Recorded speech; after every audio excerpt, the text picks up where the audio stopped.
On a dark Texas back road, a firefighter's life ended with a single blast to the head. His wife was the one who called 911, screaming, frantic, claiming a shadowy figure had ambushed them. But within hours, investigators began to wonder, was this a random act of violence, or something far more sinister planned from inside the marriage? This is the story of Robert and Chasey Pointer, a case that looked like a horror movie unfolding in real life. It all began on the night of September 9, 2016.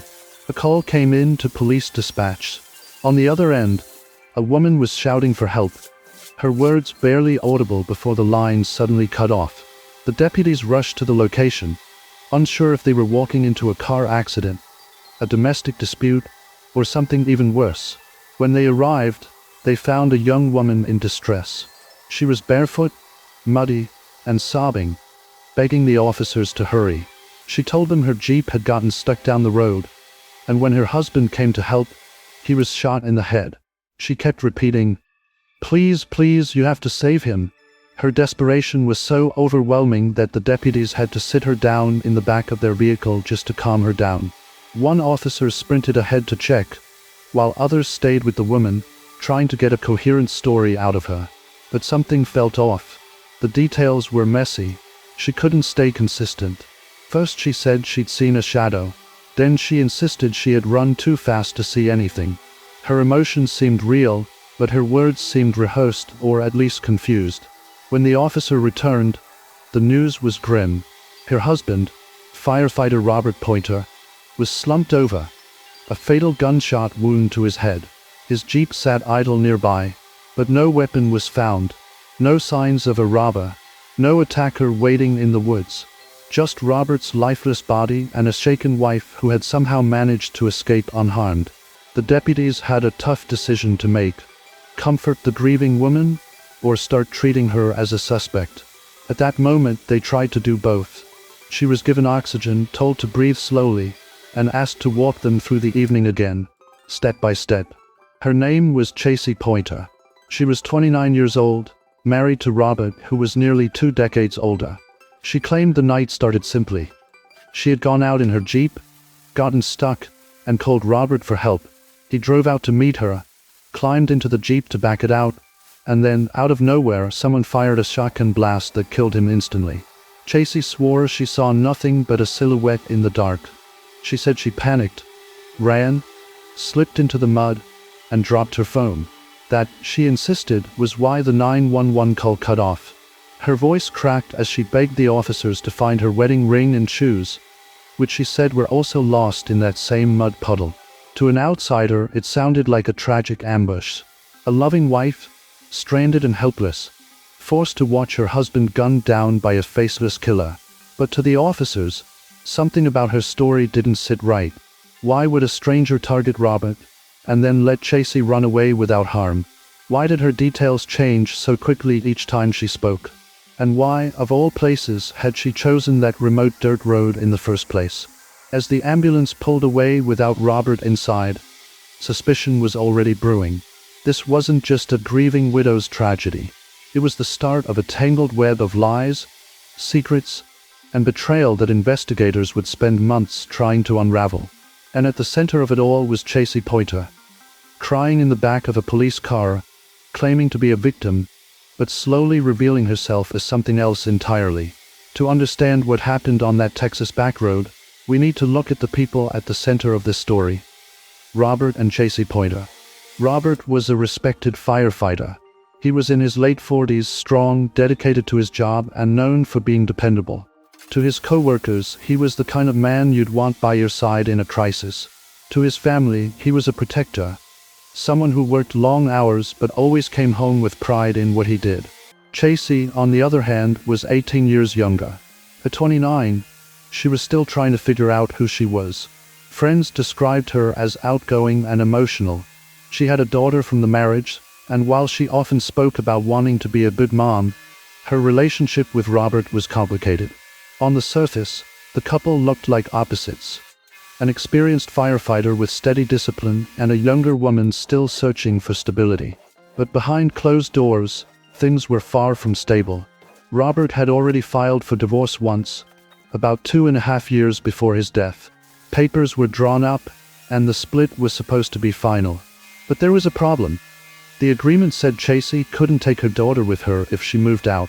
That condition hit her hard, and instead of going through with the divorce, the two reconciled. They tried to piece things back together, but the marriage never fully healed. Friends of the couple noticed the strain. Robert's ex-wife Amy had once discovered he was unfaithful, an affair with Chasey before their marriage even began, and that betrayal left a permanent scar. When Robert and Chasey married, some people whispered that it was doomed from the start. For Chasey, the relationship seemed to swing between comfort and resentment. She told friends that Robert was controlling, jealous, and sometimes verbally cruel. At the same time, she admitted she leaned on him financially and emotionally. It was as if she couldn't let go, even while she claimed to want out. And then there was Michael Garza. He was younger, closer to Chasey's age, and according to her, just a friend. But investigators would soon discover the truth. Chasey and Michael weren't just friends. They were lovers. Chasey herself admitted they had been intimate, even on the very night Robert was killed. This revelation cracked her story wide open. It meant that Robert hadn't just been lured out to help his wife with her Jeep. He may have been walking into the middle of a triangle he didn't even fully understand. Michael wasn't the only secret. Another man, Brad, also had a relationship with Chasey. He later told investigators that he spent time with her almost every day, often in a sexual relationship.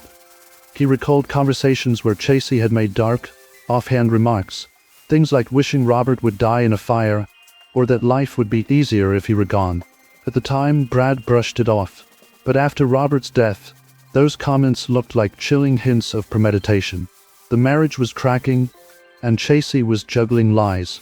To Michael, she claimed she was trapped in a toxic marriage. To Brad, she said she was already divorced. To Robert, she painted a picture of a struggling wife who still wanted to make things work. The truth? Chasey was living 3 lives at once: wife, girlfriend, and secret lover. And in the middle of that chaos stood Robert, trying to hold his marriage together while unknowingly walking into danger. By the time Robert's body was found in his Jeep, Chasey's story was already starting to crumble. Investigators realized they weren't just dealing with a grieving widow. They were dealing with someone who had motives, secrets, and maybe even accomplices. The night of September 9, 2016, began like many others, but it quickly spiraled into something that looked more like a scene from a horror film than real life. Chasey told investigators she had been driving her Jeep through the countryside near Royce City, Texas, when it slid off the road and got stuck in a ditch. She said she called her husband, Robert, asking him to come help. For Robert, helping people was second nature. As a firefighter, running into emergencies was part of who he was. So, when Chasey needed him, he didn't hesitate. What Robert didn't know was that Chasey wasn't alone. She had been with Michael Garza earlier that evening. In fact, she later admitted the two of them had sex just hours before the shooting. Their relationship wasn't some casual fling. It was fueled by passion, secrecy, and, according to Chasey, a shared resentment of Robert.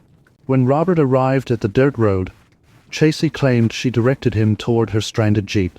He climbed in to try to get it unstuck. That's when it happened.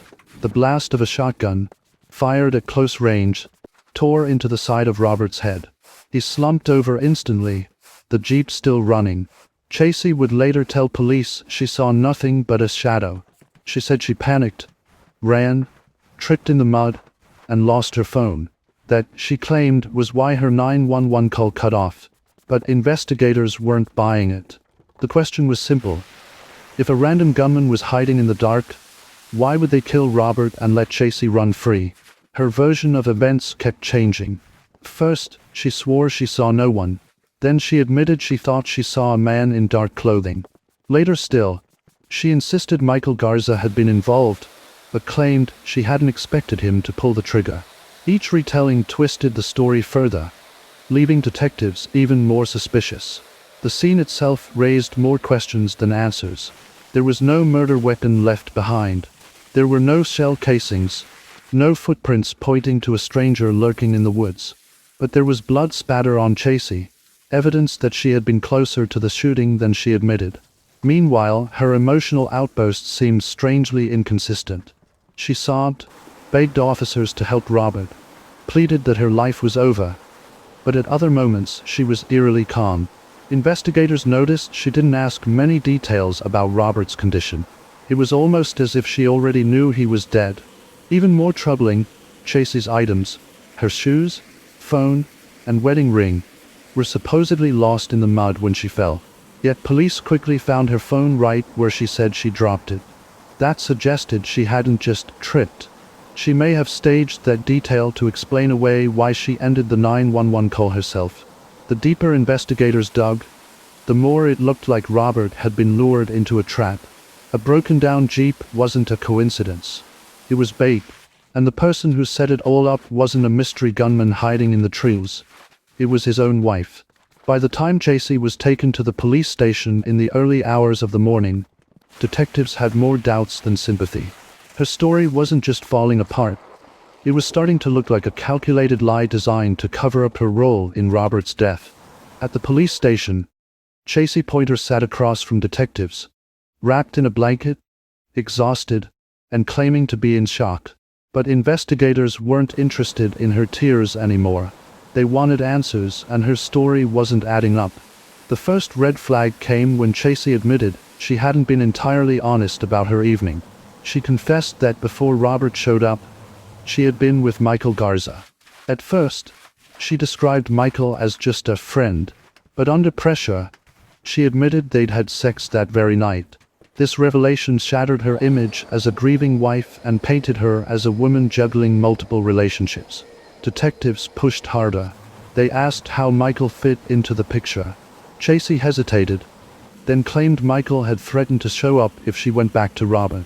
She said he had a shotgun, camouflage clothes, and even rubber gloves sitting out on his kitchen table. She painted Michael as unstable, the type of man who might do something reckless out of jealousy. But her statements were slippery. One moment she insisted she didn't see who fired the shot. The next, she suggested it had to be Michael. When asked directly if she saw him pull the trigger, she wavered. "I didn't see it, but I know he did it." Detectives recognized this as the classic behavior of someone trying to shift blame while hiding their own involvement. As they pressed further, Chasey's past began to unravel. Investigators learned she had also been seeing another man, Brad, nearly every day. Brad admitted their relationship was mostly sexual, but he also recalled disturbing comments Chasey had made about Robert, saying things like she wished he'd die in a fire, or that she'd be better off if he were gone. At the time, Brad brushed it off. Now, those remarks sounded like foreshadowing. Robert's ex-wife, Amy, was also interviewed. She told detectives she had never seen Robert abuse Chasey, despite Chasey's claims. Amy described Robert as patient, even when Chasey lost her temper. This clashed with the story Chasey tried to sell, that Robert was controlling and cruel. Meanwhile, Michael Garza's friends provided their own perspective. They admitted they'd been watching Chasey's daughter the night of the murder, and were on their way home when they saw flashing emergency lights at the crime scene. They stopped to speak with officers and mentioned Michael's close relationship with Chasey. Their timing was suspicious, almost as if they knew more than they were letting on. Detectives started connecting the dots. The Jeep wasn't stuck by accident. It was positioned as bait. Chasey called Robert out there, knowing he wouldn't refuse to help. Michael was waiting, shotgun in hand. The plan wasn't just to scare Robert, as Chasey later tried to claim. The evidence suggested the intent was murder, but detectives still needed Michael himself. Days passed before he finally turned himself in. His story, however, was just as twisted as Chasey's. Michael claimed that he got cold feet. He said he rode in the Jeep with Chasey and Robert but jumped out before the shooting, running into the woods. He insisted he heard the gunshot only after he fled, and when he saw police lights later, he just kept running. No one believed him. The details were too neat, too self-protective, and his fingerprints, phone records, and connection to Chasey tied him to the scene more closely than he admitted. By now, investigators were convinced this wasn't a random roadside attack. It was a setup. Chasey had manipulated the men in her life, stringing Robert along, lying to Brad, and pulling Michael into a deadly plan. And Robert, who thought he was simply helping his wife out of a ditch, paid for it with his life. When the case finally went to court, prosecutors faced the challenge of unraveling Chasey Pointer's lies and exposing the truth behind Robert's death. On paper, she was a young mother and a grieving widow, but in reality, she had been juggling affairs, making disturbing comments about her husband, and luring him into the very situation that ended his life. The prosecution's narrative was straightforward. Chasey had used her broken-down Jeep as bait. She called Robert out under the guise of needing help, knowing full well that Michael Garza would be there with a shotgun. Whether she promised Michael a future together or simply manipulated his jealousy, the result was the same. Robert walked into an ambush he couldn't survive. In court, jurors heard from Brad, the other man in Chasey's life, who testified about her unsettling remarks. They heard from Robert's ex-wife Amy, who rejected Chasey's claims of abuse and described Robert as patient and calm. And they heard from investigators, who walked them through the inconsistencies in Chasey's stories.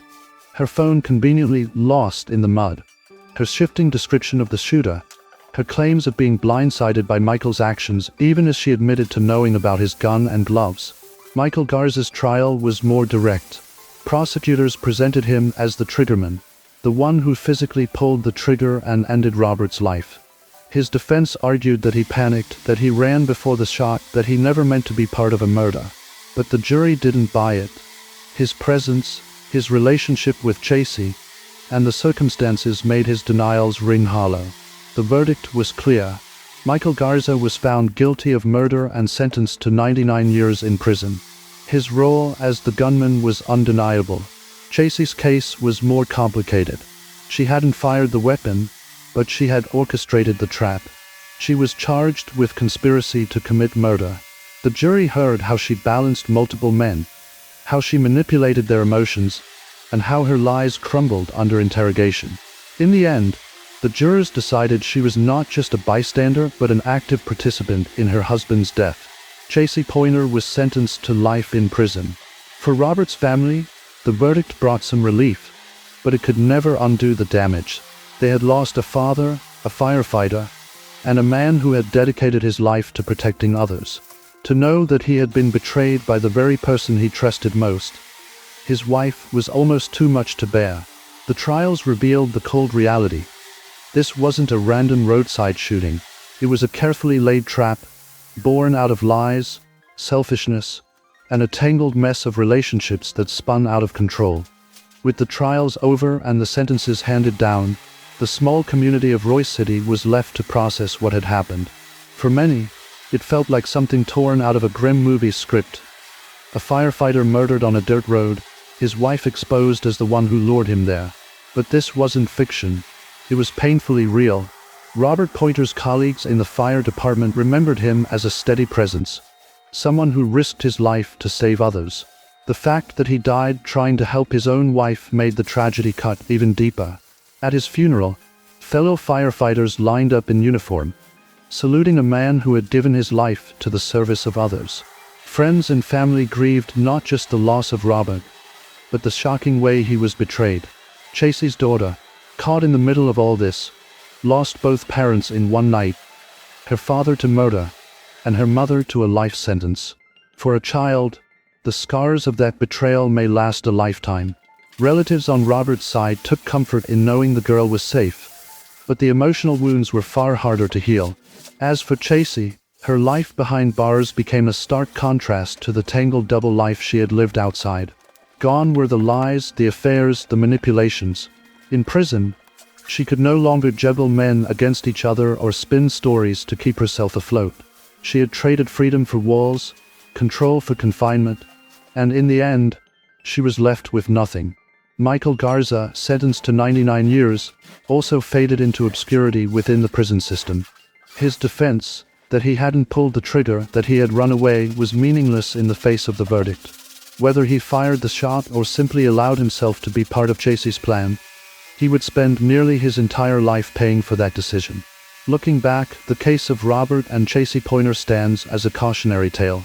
On the surface, it was about a murder, but underneath, it revealed something more universal.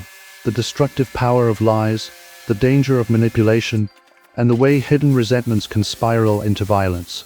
Chasey could have walked away. She could have chosen divorce, started fresh, built a life outside her troubled marriage. Instead, she chose betrayal. She chose to spin a web of secrets until it became a trap that ended in murder. For true crime audiences, this case is unforgettable not because of the brutality of the act, but because of the betrayal at its core. A man who dedicated his life to saving others lost his own life because he trusted the wrong person, the woman he married. And that's what makes this story so haunting. In the end, Robert Pointer didn't fall to some faceless attacker lurking in the shadows. He fell because the person closest to him, the one who was supposed to love him most, led him into the dark and never looked back.